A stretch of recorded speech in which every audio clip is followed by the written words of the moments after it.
Welcome, everybody, to the inaugural Kenneth Karmiole Endowed Annual Lecture on the Book Trades at Rare Book School. My name is Michael Suarez. I'm the executive director of the school, and I'm extremely excited to welcome you to this inaugural lecture. I'd like to begin with a word or two about Ken Karmiole, our benefactor this evening.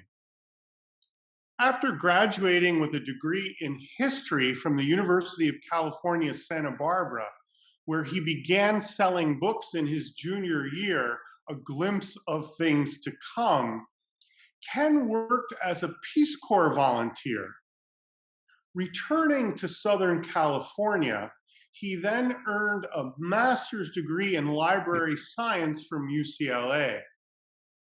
Since 1976, he has owned and operated Kenneth Karmiole Bookseller, an antiquarian bookselling firm specializing in early printed books and manuscripts, now based in Santa Monica. Sure, Ken Karmiole is a bookseller, and a gifted one too. But deep in his core, Ken Karmiole is also a philanthropist in the etymological sense of that word, philos anthropos, a lover of humanity, and a person who cares deeply about the stewardship of the historical record in its many forms. The Kenneth Karmiole Endowed Annual Lecture on the Book Trades at Rare Book School is but the latest of a series of strategic benefactions that Ken has made. At UCSB, he first created an endowment for the purchase of rare books, and then a second endowment for an annual research fellowship at the UCSB Library. He has also established library endowments at UCLA, including one for a lecture series on the history of the book trade at the Clark Library, and another for an annual lecture or conference on archival studies at the Information School, and a third for a research fellowship. Through the Book Club of California, he has also endowed a lecture on the history of the book trade in California and the West. In addition to his charitable investments in the world of books, Ken has rendered energetic service to a variety of bookish organizations: the UCLA Research Library Board of Visitors, the Library Council at UCSB, the Advisory Committee of the California Rare Book School, the Board of Visitors of the UCLA Graduate School of Education and Information Studies, the Directors Advisory Council of the William Andrews Clark Library, the National Board of the ABAA, the Antiquarian Booksellers Association of America, the Book Club of California, and most importantly of all, obviously, the board of directors of Rare Book School at the University of Virginia. Small wonder then that among the many plaudits that he has received, Ken has also been given the UCLA Library and Information Studies Alumni Association's Distinguished Alumni Award. We who are gathered this evening for this inaugural lecture are the happy beneficiaries of Ken's largesse. Please join me, even virtually, in thanking Ken.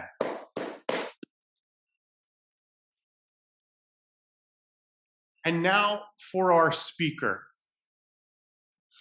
Professor Michael Winship is the only individual who has taught at Rare Book School each and every summer since it first came to existence at Columbia University in 1983. One indication of his vast expertise is that over these 38 years, he has taught or co-taught 10 different courses. Michael has also been an active teacher in the groundbreaking summer seminars sponsored by the American Antiquarian Society's program in the history of the book in American culture.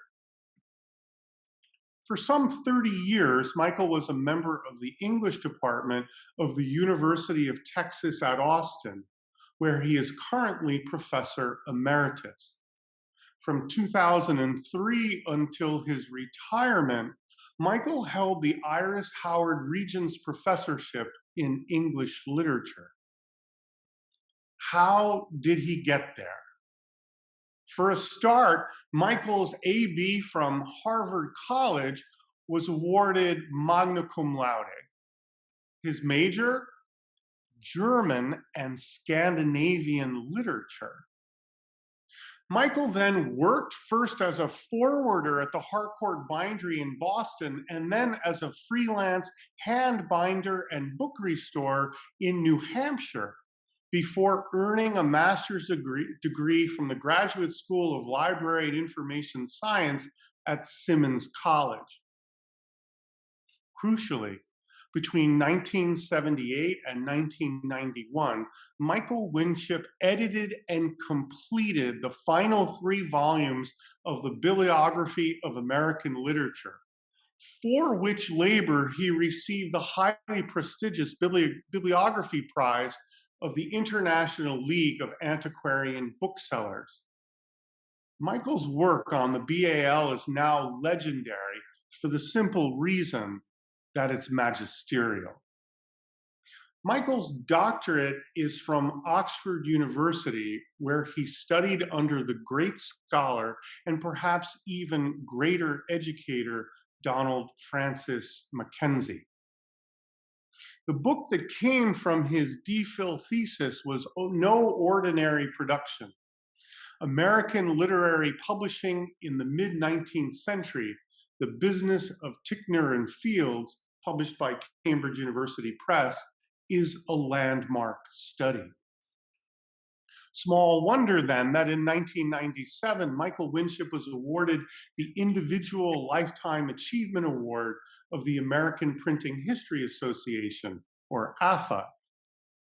He subsequently co-edited and contributed to the industrial book, 1840 to 1880, Volume 3 of the History of the Book in America, published by UNC Press, which received the St. Louis Mercantile Library Prize in American Bibliography from the Bibliographical Society of America. But this recitation of Michael Winship's bibliographical and book historical achievements in no way accounts for the astonishing generosity that he has shown to many younger scholars over the years. I myself have been a great beneficiary of his academic friendship. A far greater consequence, however, is the fact that Michael Winship was the motive force behind the creation of the Younger Scholars Program of the Bibliographical Society of America. He not only conceived the idea and raised the money too, but he also successfully ran the program for many years. There is much more that one could say, but suffice it now to relate that Michael will address us this evening on subscription publishing in America over 3 centuries. Please join me in welcoming Michael Winship.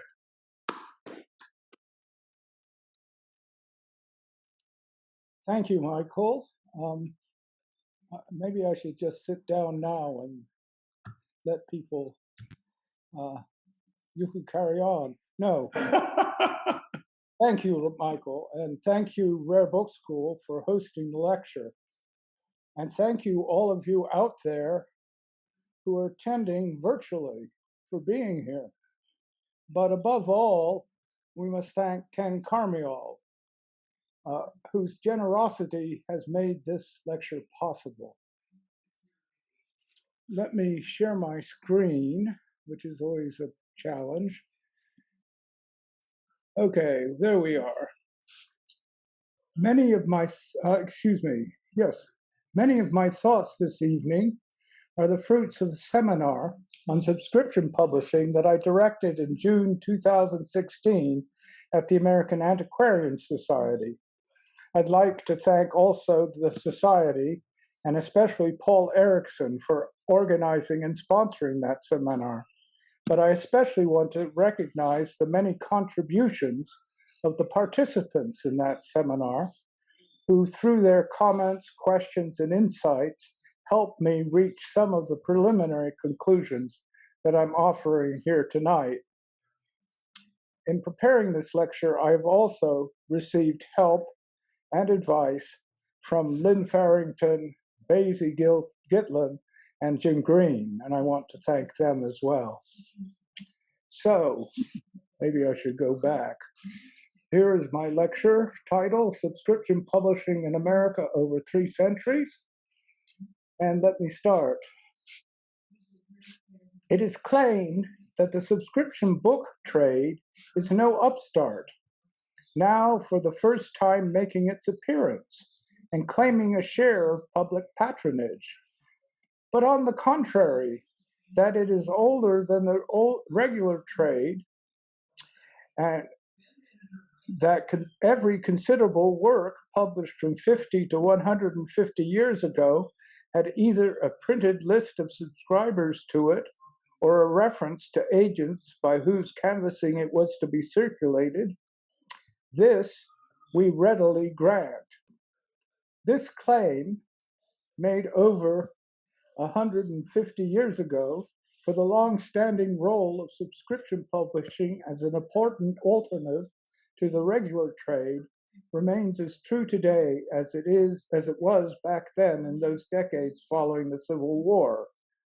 Indeed, in 1869, the subscription trade was entering a period when it was to flourish and be responsible for the publication of many works, including ones by such authors as Frederick Douglass, Ulysses S. Grant, Harry Beecher Stowe, and Mark Twain. Over 3 centuries, subscription publishing in a wide variety of forms has remained a constant feature of the American cultural landscape. But the term subscription publishing has proved to be remarkably difficult to pin down,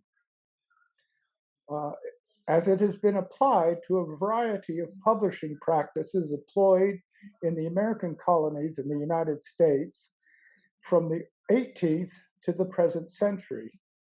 My lecture tonight begins by outlining the various forms that American subscription publishing has taken over these years, then concludes by teasing out at least some of the features that are shared by many, if not most, of these different publishing arrangements, and characterize them generally as part of the subscription trade.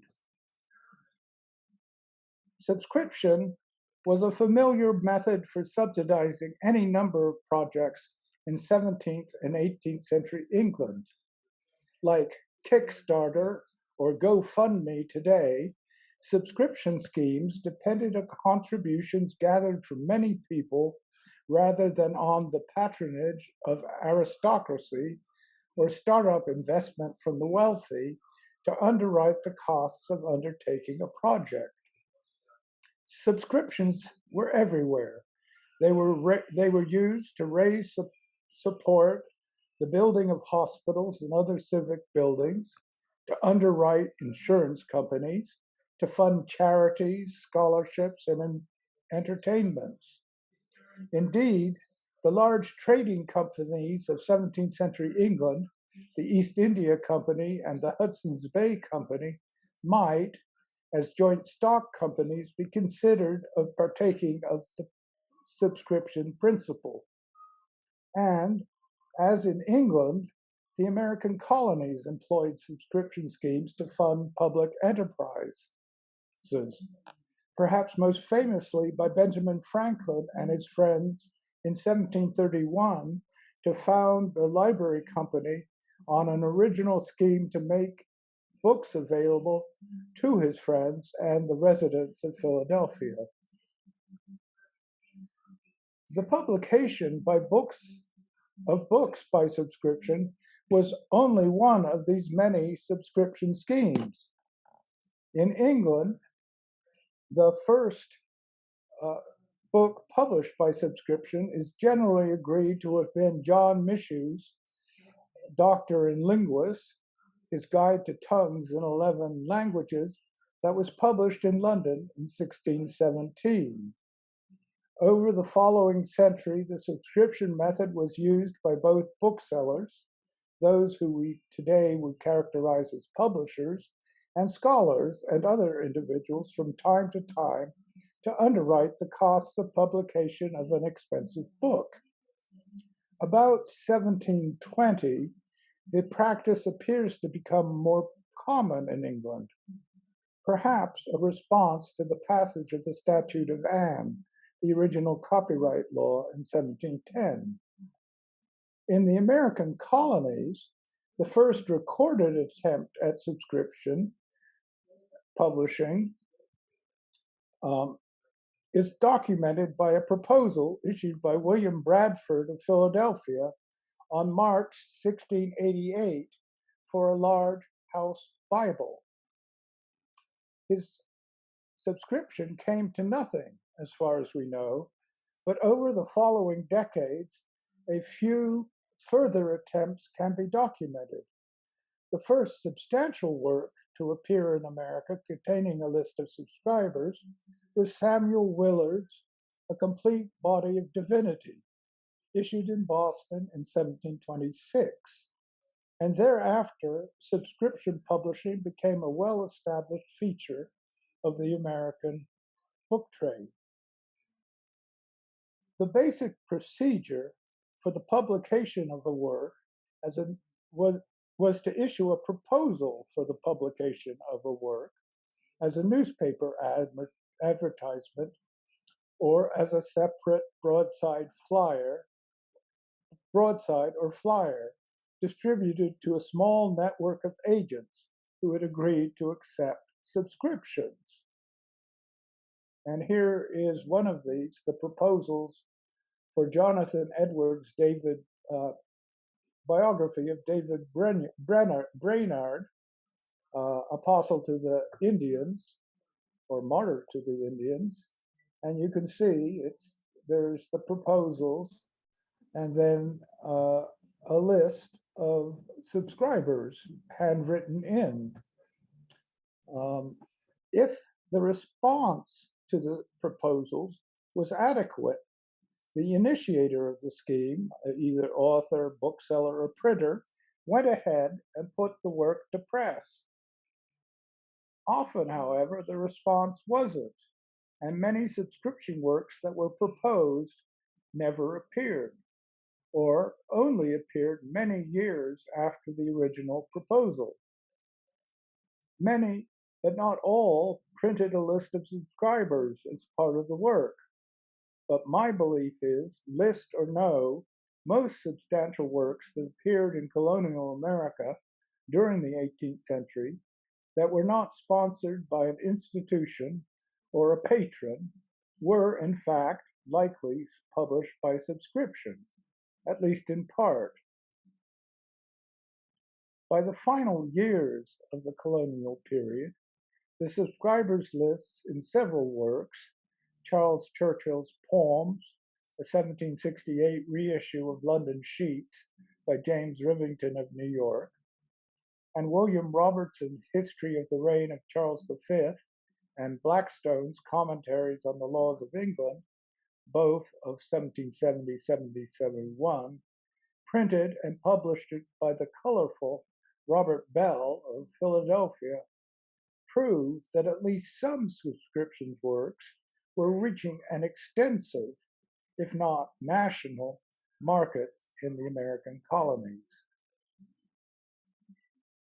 A subscription book from the early years of the American nation, while perhaps exceptional in some ways, serves to illustrate many aspects of the subscription system of 18th century America.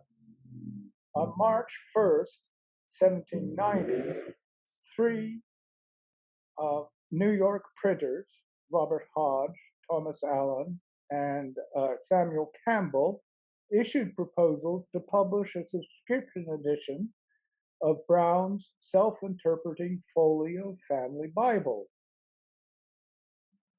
It was to be a genuine American edition, the largest and cheapest ever proposed to be printed in the United States, and in addition to comprising the text of the Old and New Testaments and the Apocrypha, it would be embellished with a variety of elegant copper plates and illustrated with notes and annotations, theological, historical, geographical, systematical, chronological, biographical, practical, critical, explanatory, moral, and divine. The conditions of publication included in the proposals are typical. The work was to be printed as a large folio on fine paper of American manufacture with a large and new type cast on purpose for this work and would be completed in 40 numbers issued regularly every 2 weeks. Every other number would be embellished with a beautiful and elegant engraving executed by an ingenious American artist. This could all be had for 25 cents per fortnightly number, printed to begin on the 1st of June, 1790. Subscriptions were to be received by the publishers in New York, as well as by 37 agents in 25 cities and towns, stretching from Newburyport, Massachusetts, to Savannah, Georgia. More interesting, perhaps because of its rhetoric, is a long address to the citizens of the United States that the publishers included with their proposal. Here, the publishers urged the public to subscribe to this endeavor for patriotic reasons. They have every reason to hope, the publishers, that their endeavors to furnish the public with an unparalleled work of so general utility at a lower rate than it could be imported, and thereby not only saving the purchaser, but adding to the circulation of money in the United States, as well as the encouragement of domestic manufacturers, will meet the approbation of every well-wisher to this country. Furthermore, this patriotic enterprise was designed to be available at all as the mode of publishing will enable persons of the narrowest circumstances to become subscribers. The publishers assured the public a day laborer may furnish his family with this inestimable work without sensible diminution of his usual wages. $0.25 a fortnight is a sum so inconsiderable that it can be no object to any class of citizen. The subscription was indeed a success, and here is a second version of the proposals that was printed on the back wrapper of a magazine of the period, the Universal Asylum, and perhaps it gives a little bit more sense of what the proposals were. As promised, the Bible was completed in 40 numbers in April 1972, and it is indeed elegant and superior as promised. But it is also patriotic. There's the title page, not a particularly pretty copy, but there's offset from the frontispiece, as you can see. At the head of the subscription list is President George Washington. You can barely see it, but that should help. But thereafter, subscribers are grouped alphabetically by name. This arrangement downplays regional identity, and most subscribers are characterized by occupation before they are by location. Here is a grocer a joiner, a butcher, a carpenter, two shoemakers, a gunsmith, a cartman, to consider only the first dozen or so names listed under the A's. This feature is uncommon in subscription lists, but it does serve to emphasize that this handsome book is the patronage, not of is the product not of patronage, wealth, or even speculation. Rather, it is the result of the contributions of many ordinary working citizens of the United States who participated in this subscription to create what could be thought of as a truly national and truly democratic American Bible. In the new nation, subscription publishing began to take on a new form. In Philadelphia, Matthew Carey published two works, Guthrie's New System of Modern Geography of 1794-95, and Goldsmith's History of the Earth and Animated Nature of 1795, in a new way. For example, for the former, he gathered a remarkable 1,200 pre-publication subscriptions, but then he went ahead and printed 2,500 copies. To dispose of the extra copies, Carey went into partnership with the irascible Parson Weems, who traveled around the countryside, the Chesapeake and Virginia, taking orders for and establishing depots where he could deposit books from Carey's stock. Weems referred to this kind of bookselling as the, quote, forced, unquote, trade. The use of traveling agents, or what came to be known as canvassers, became a chief characteristic of the 19th century subscription trade. Many canvassers were hardly as colorful or as closely associated with the publisher as Parson Weems, however. Typically an amateur who canvassed part-time or on an occasional basis, the 19th century canvasser most likely answered to a general agent who had a specific territory to cover, and only secondarily to the actual publisher. This last, however, attempted to tutor the canvasser by means of printed instructions on how best to convince a customer to subscribe to a work. And here is one of those manuals, and there's another.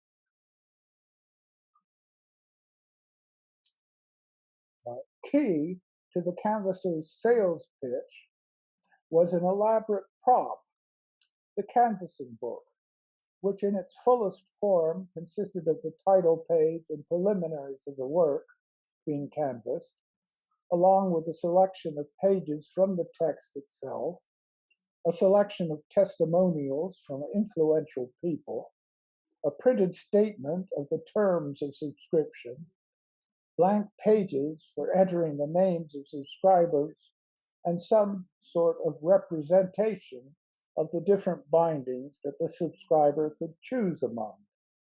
And I have here the canvassing book for Mark Twain's Huckleberry Finn. This is the front cover, not of, it looks like the front cover of the book itself, but it's actually the front cover of the canvassing book. Here's the title page.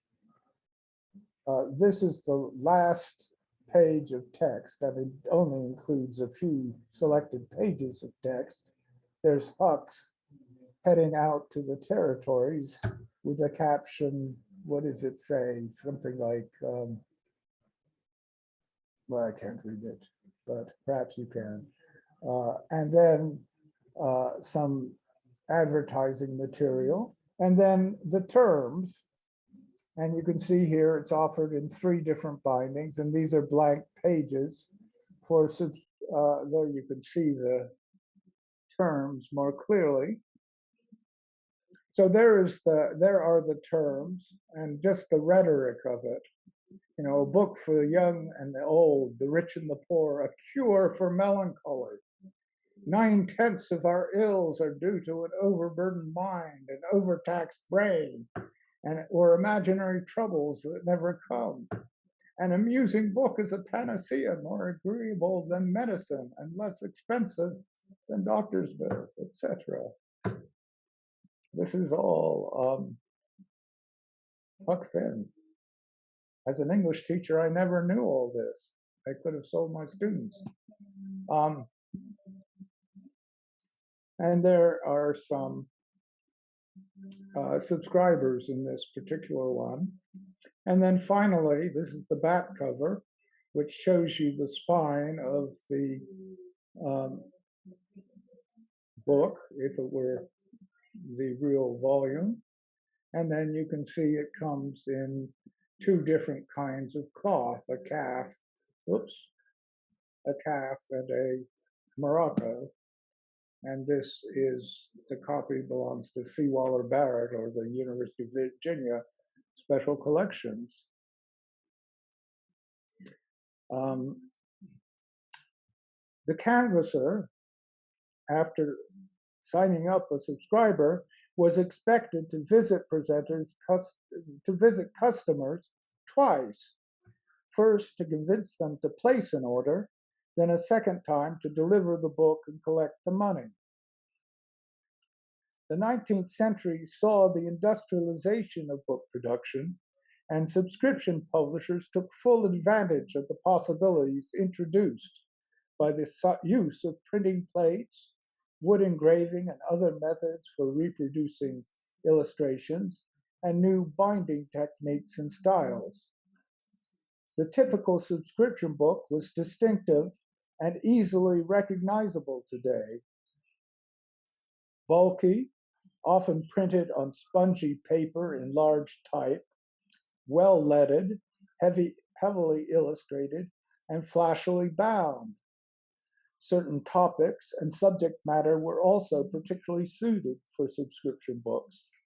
Timely topics, such as accounts of the Civil War or later floods and other natural disasters, collective biographies, reference works, for example, though the text was not always as fresh as it purported to be.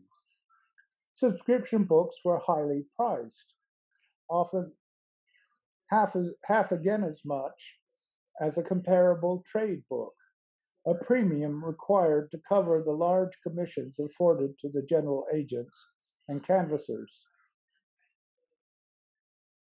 An alternative form of subscription publishing, books issued serially in numbers or parts, as was Brown's Bible, discussed earlier, also flourished during the 19th century.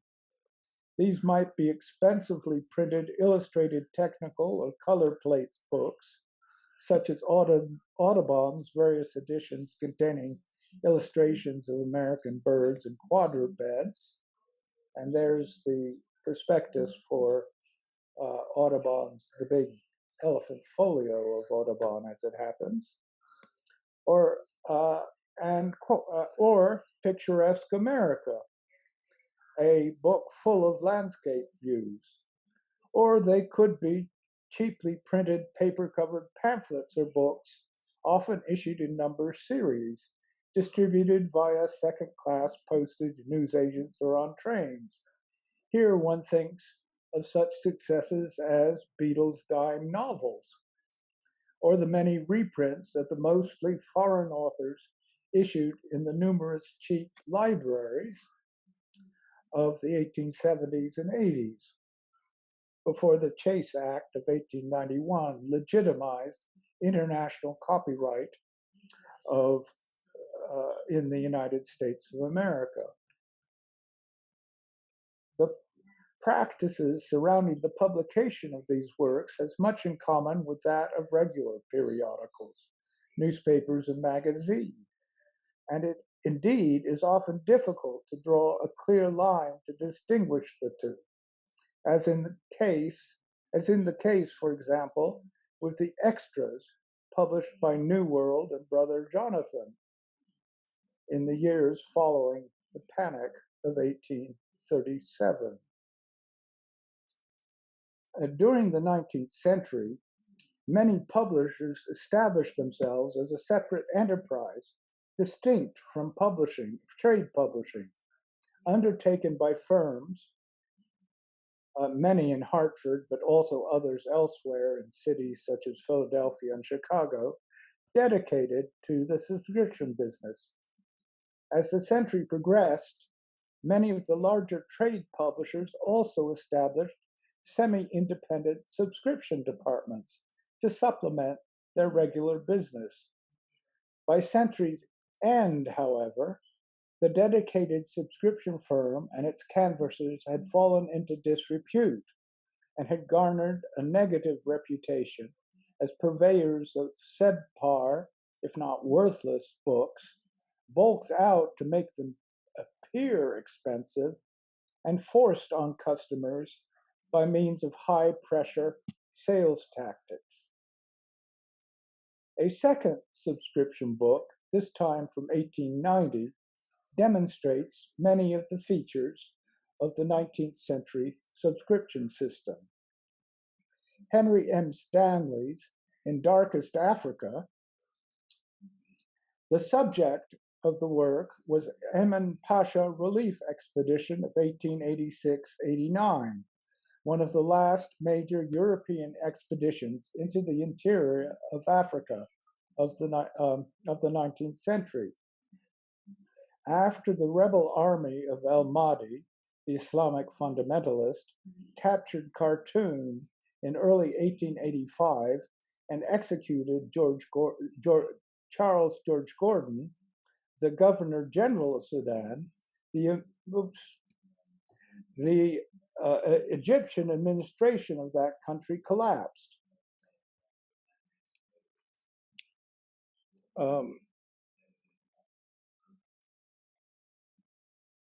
Emin Pasha, a German naturalist who served as governor of Equatoria, a province in far southern Sudan, found himself isolated and on his own. The British public imagined Emin Pasha as a second Gordon, in danger from the Mahdists, and private funds were soon raised in support of a relief expedition. Stanley, the famous explorer, was engaged to lead the expedition and set out from London in January 1887. The route to Equatoria that Stanley chose, up the Congo River and then by land across Central Africa, proved longer and more difficult than he expected. And when Stanley finally reached Emin Pasha on Lake Albert at the end of April 1888, he was more in need of relief himself than the man he had set out to rescue.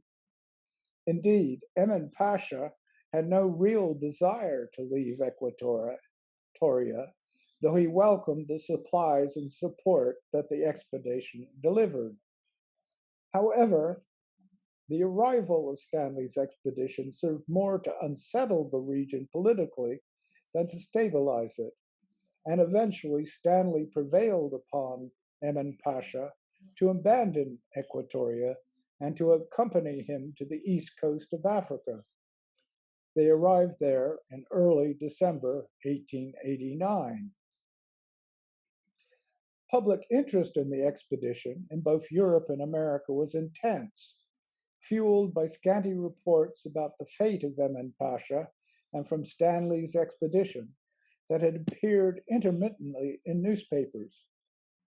Even before he set out, Stanley had laid plans for the ultimate publication of a full account of the expedition.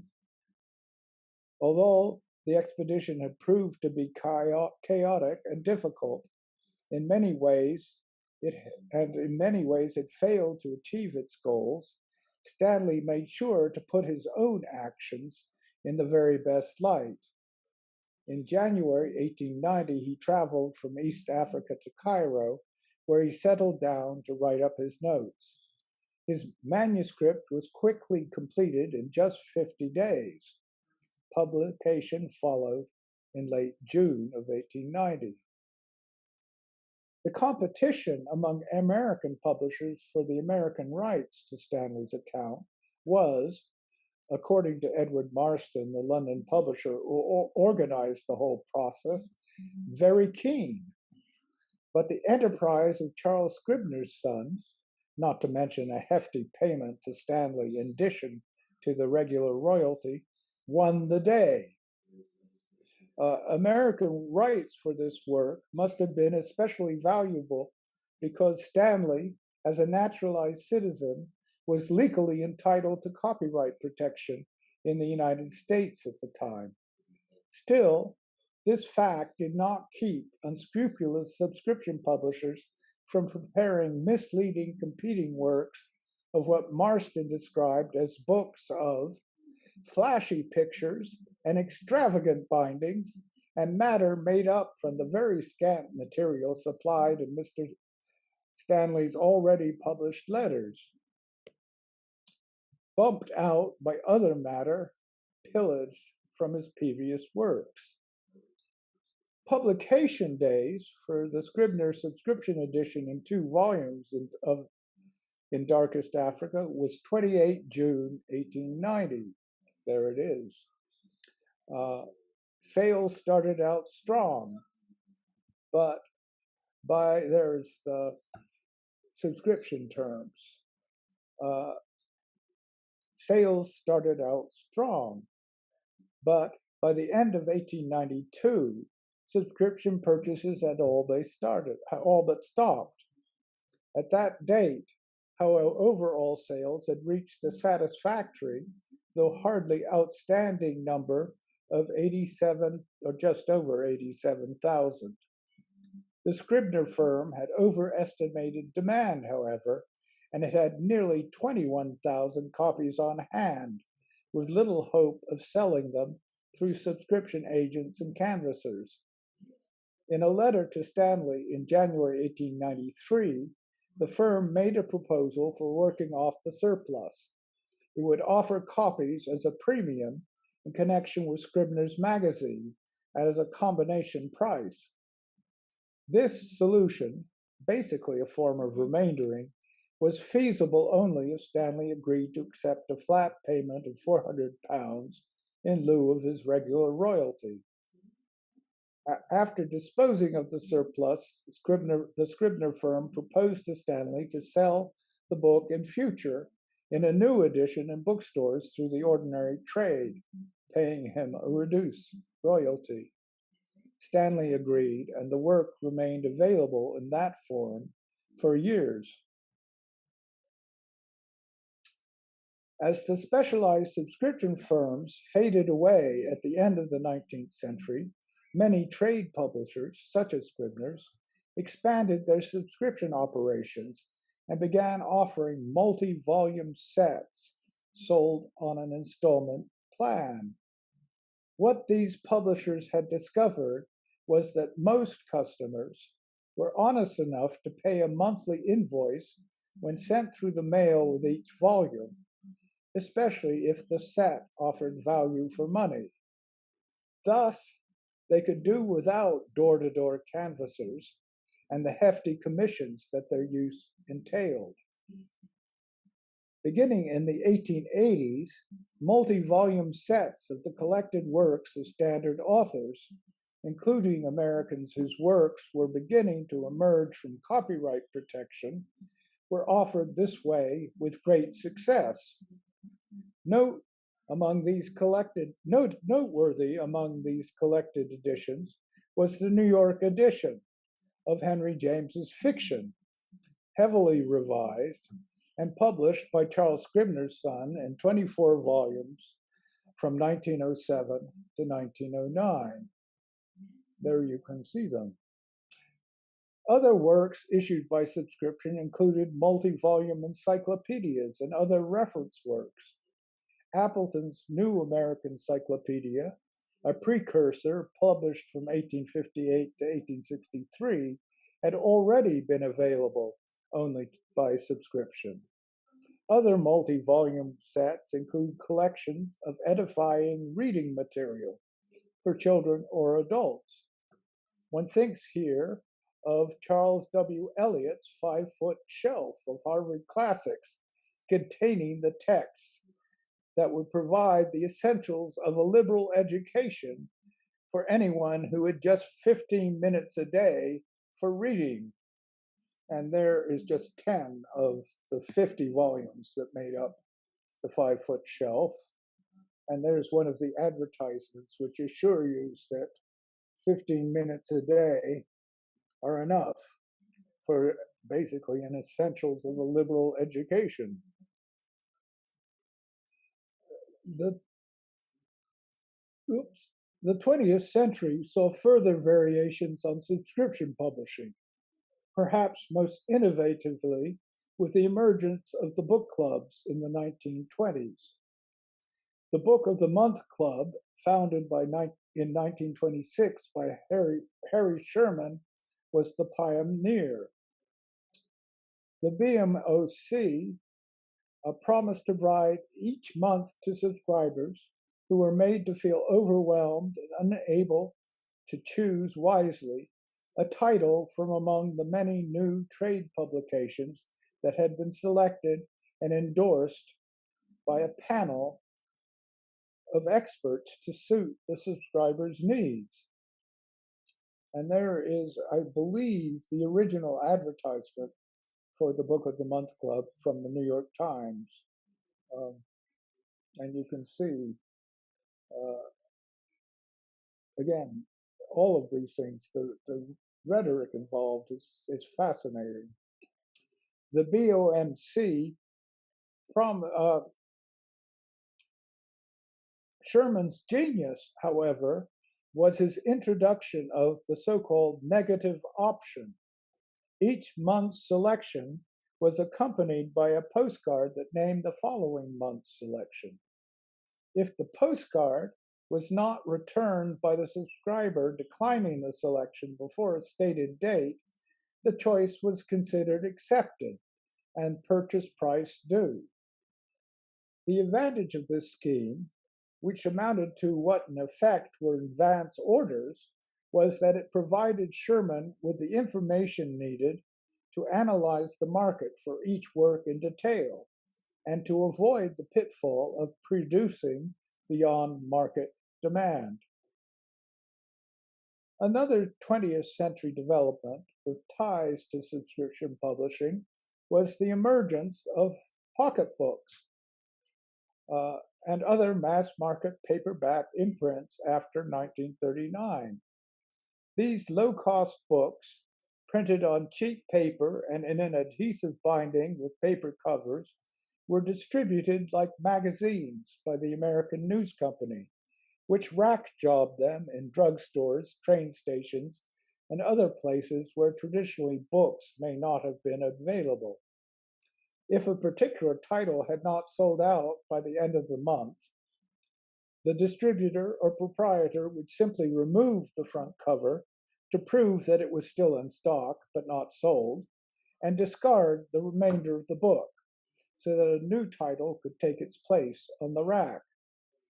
Although not strictly a subscription scheme, the ongoing regular appetite for many readers for genre fiction, such as romance novels and mysteries, meant that publishers could reckon with an implied subscriber base of a certain size as they pursued their publishing program.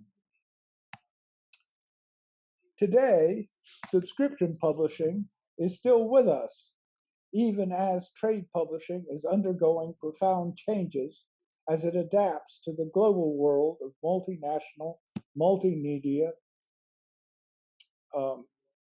conglomerates and Google and Amazon.com operating in our brave new digital environment.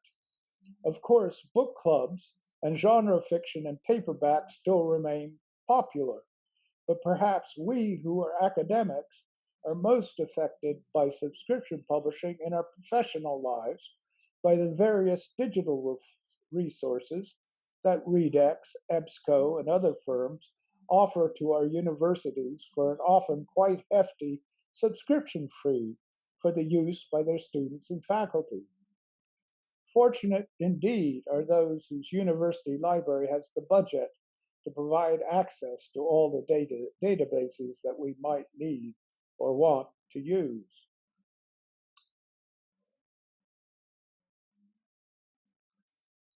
We have come a long way, over 3 centuries, since William Bradford proposed to publish a family Bible by subscription back in 1688. To conclude, let me attempt to sketch out the various features that it seems to me characterize American subscription publishing in its many varieties. It's clear that no single feature is defining, except perhaps subscription publishing's distinction from trade publishing, and that different schemes involve each of these features to a different extent, if at all. So, here I go. Subscription books, unlike trade books, usually depend on a distinctive production and marketing model, print to order rather than print on speculation. Subscription publishing usually involves taking the book to the customer rather than waiting for the customer to come to the book. Thus, books generally reach their customers through channels outside the traditional independent bookstore. As a corollary to the above, subscription publishing often involves a delay between when an order is placed and when the work is delivered and the purchase is completed. Subscription publishing frequently involves canvassers or agents who are amateurs and do not consider their involvement in the subscription business their full-time profession.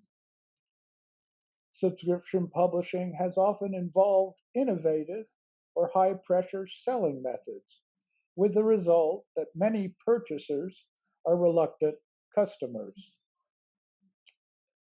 There, that's a start.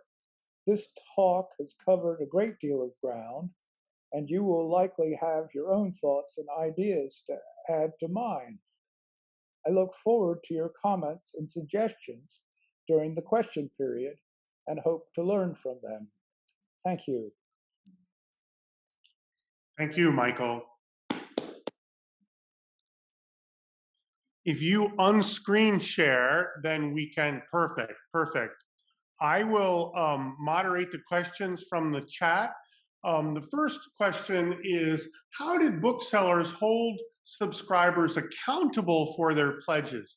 Did people risk reputation or public humiliation if they didn't uphold what they had promised to pay? They tried everything, but yes, very high pressure, certainly in the 19th century, very high pressure techniques. In some schemes, I gather that sometimes the subscribers had to pay a small part of the cost up front, but I don't think that was normal. But I don't know. Sure. But yes, I mean, if you're selling the Bible in rural America, you could always remind your neighbor that remind someone that his neighbor has bought one and so be going to heaven, and you wouldn't want to go to the other place, would you? Things like that.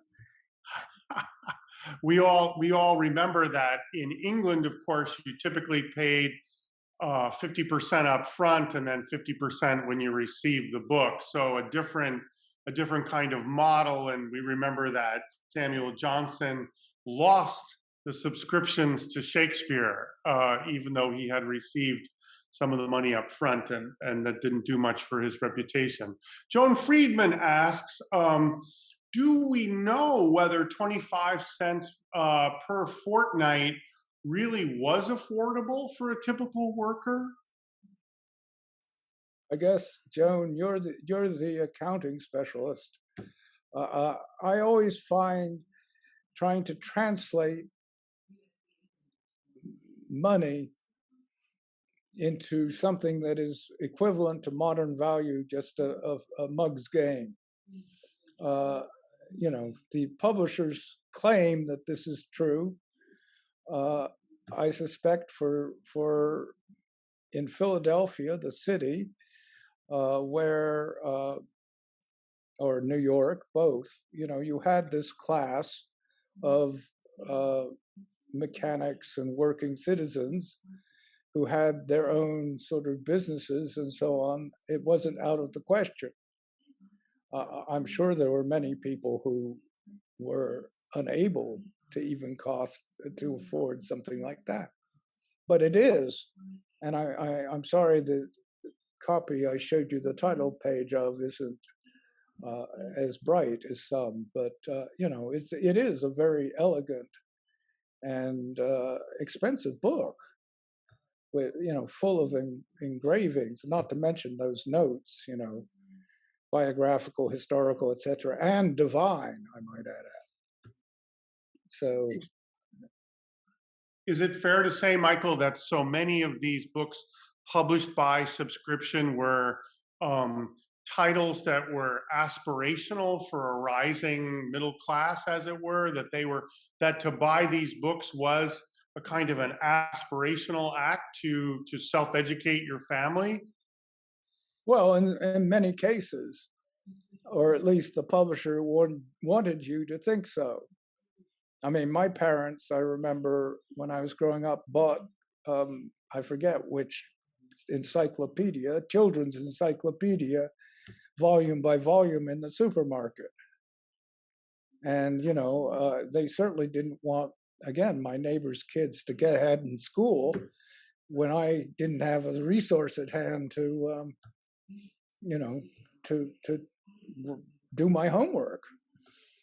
So, I mean, that was certainly a very strong element to many. But I mean, what do you say about Audubon's elephant portfolio? That's not an aspirational work. It's something completely different. Yeah. A very interesting question. One of your auditors asks, were there many authors who published their own work and entered into the subscription publishing business through self-publishing? Was subscription used for self-publishing, do you think?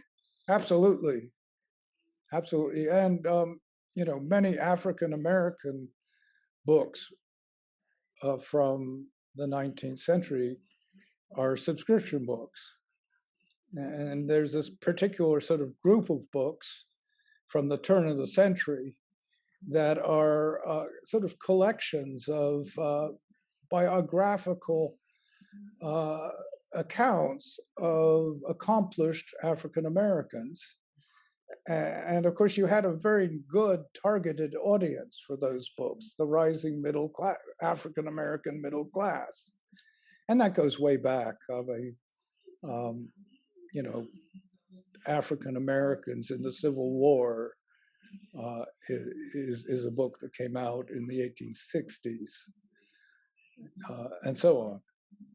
But yes, there, some of the early so-called slave narratives, not those published by the anti-slavery societies, were subscription books. So yes, it's very much something that for self-publishing.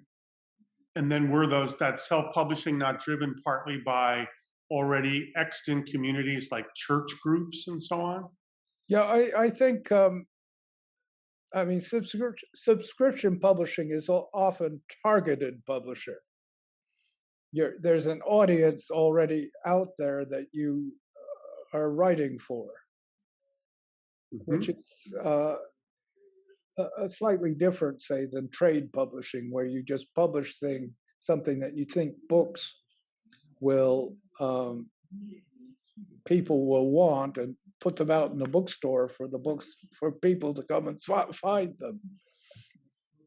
Okay, good. So I'm the canvasser. I'm paraphrasing a question. I'm the canvasser. I go to Ken's doorstep. He says, yes, I write his name in the canvassing book. Now what happens to that list of names that I've gotten in the canvassing book? So we get the names by going door to door and the individuals agreeing. Now I have the canvassing book with pages of names. What happens next? Well, you would submit. You just tear them out of the canvassing book and pass them on to the general agent, who would then be in touch with the publisher, and the publisher would send to the general agent, the supply in all the different bindings that people had ordered, and then the general agent would supply them to the canvasser, and then comes the tricky part, where you go to deliver the book and collect the money, and you hope, and people, of course, turned the lights out and hid in the kitchen and pretended they weren't home and so on. And there were, again, if you read those booklets, you can see there are tricks to get the customer to pay up and so on. But so there's a kind of middleman in there. And actually, the book I chose by Stanley, In Darkest Africa, we know a great deal about the distribution system because, Ken, you'd like this, the general agent for the Pacific Coast region in San Francisco couldn't meet his obligations to Scribners. And so they eventually went to court, and they had to, to deposit affidavits about all the agreements and so on. So, and I've written this all up, which I can give you the reference if people want. But yes, that's basically what happened. That's great. We know about Gutenberg because Foust took him to court, and we know about the subscription volume because the Pacific guy got taken to court. That's kind of... Yeah, I mean, the book trade, the regular trade tries its best to stay out of court. They try to settle things among themselves. Mm-hmm. But it's always very, very useful if they do go to court, because then suddenly there's a record of things that normally wouldn't be recorded. And so always look for that, learn about probate and probate courts, because there's lots of information there. Wow. There's a very interesting question about the English jurisdiction, which says, well, what if I paid half the subscription price for a book in England, and then the book was never published because there weren't enough subscribers, say, or because the author dies, or the publisher, the printer absconds, or whatever? What redress does the person have who has the subscription ticket? Is there any form of redress to get their money back? I think it's called a bottle of gin. That's why I think that practice of paying up front was not as common as sometimes believed, because certainly in the American colonies, the proportion of those subscription books that were successful and those that were proposed, I would hesitate to make a guess. I suspect Donald Farron might be willing to do that based on his research. Mm-hmm. But you're taking a bet, or maybe you're not. You're just saying this book will never be subscribed, and he's my neighbor. I'll make him feel good and subscribe. And if you paid up front, if he's your neighbor, I guess you don't speak to him. But so an interesting question about past and present comes up. Do you see some relationship between the subscription, practices and market that you've delineated, and more recent kind of practices of print on demand? I haven't thought about that. Print on demand, obviously has that, print to order aspect to it. Um, and of course, it's often used by self-published books. I mean, whether one could think of it as a subscription scheme or not, I'd have to think further about that. Um, what strikes me is most print-on-demand books don't really look like trade books. They look like print-on-demand books, Right. And they're an odd thing, and we're getting more and more used to them. Mm-hmm. Yeah. Dave Harper asks about the failure rate, which you've already uh, addressed a little bit. He relates subscription publishing very intriguingly to modern versions of crowdfunding. Could we see subscription publishing, say in 19th century America, as a kind of crowdfunding of a publishing enterprise? I think I mentioned Kickstarter and GoFundMe at the very beginning. Hmm? Yes, of course. Yeah, I mean, that's a subscription scheme. yeah, yeah. And I mean, I don't know if people use GoFundMe or Kickstarter to fund their books. I suppose some people do. I don't hang out in Kickstarter looking for worthy causes to contribute to, but yeah, those are certainly modern day digital era subscription schemes. Yeah.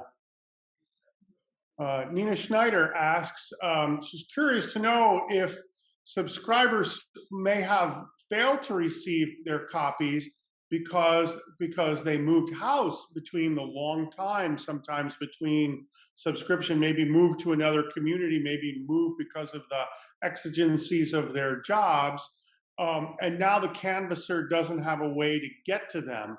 Do the canvassers then sell that book on and keep the money for themselves? Is that a kind of lagniappe for canvassers? What happens when people change address or other mishaps in the connection occur? Well, yeah, that's why canvassers are often very much short term. Uh, they and what they often tried to do, which was strictly forbidden, was to sell it to a bookstore, to make them available in bookstores. And they were not supposed to do that. And if they were caught, they would be, But I'm sure that canvassing was a terrible job because you thought you were going to make all this. It's like those ads on the back of comic books about how, or whatever, how you can sell magazines and make a fortune. It sounds, they make it sound like it's true in your spare time, no less. But in fact, it doesn't work out. I don't know about particularly people who move house, but the problem of delivering the book and collecting the cash is not an easy one, and that's really.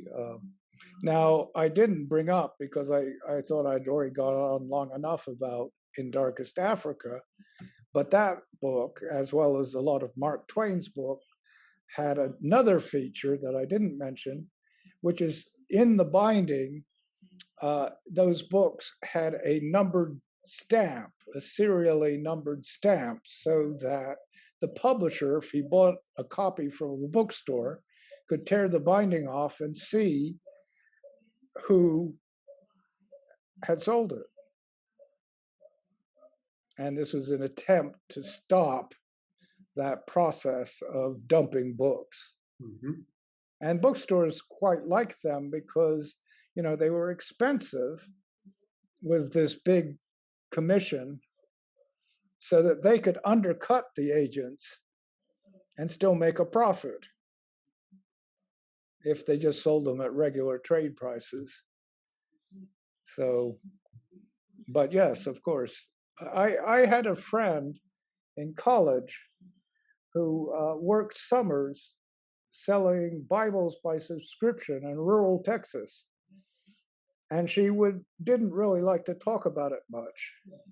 but she said that if she got in the front door, she made a sale. And she had all kinds of tricks for getting in the front door, way beyond, can I have a glass of water, please, or something like that. But, but yes, as I say, there are often reluctant customers in the business. Right. Right.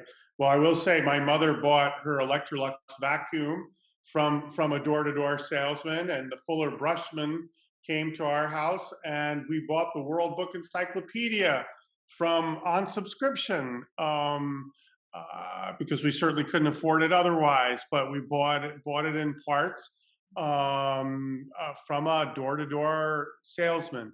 Last question, and a fitting one, from Jane Gillis. She asks, how did you find this wealth of material on subscriptions? Do libraries keep information about this, or is there a particular cataloging field that would help identify subscription publishing?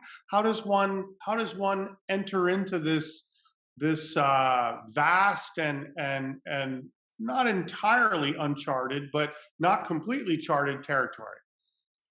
Uh, a number of things. First of all, the great collection of 19th century subscription, canvassing books and other material, ephemera, and so on, is at the University of Pennsylvania's Kislak Center, the Zinman collection.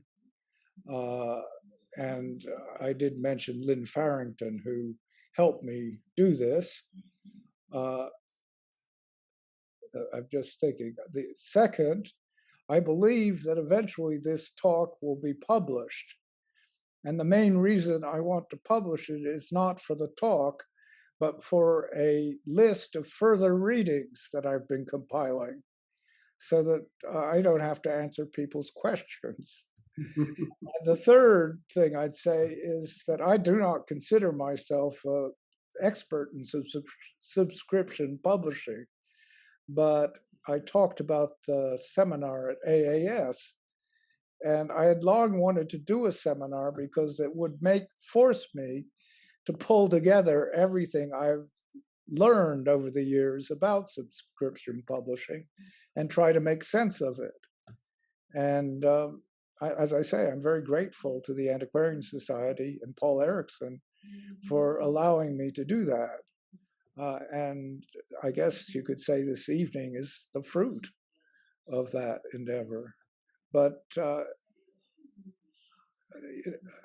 I guess I hope that's helpful to Jane. I don't know offhand, what mark record field could be used. I know which could be used, but I don't think there's any regular practice of the matter. And it's true that some books turn out to be published by subscription, but you wouldn't think so unless you knew better. So that's... Yeah.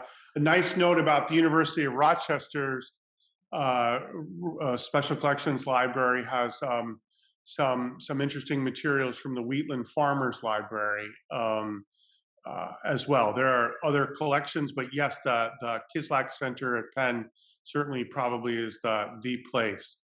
I'd invite everyone on the Zoom to join us either in the Gather Town reception or in the Zoom lounge, depending upon your predilection, but not before we thank Michael Winship for his talk with us tonight, and thank again Ken Karmiole for his benefaction that's made all this possible, not just this year, but every year, forever and ever.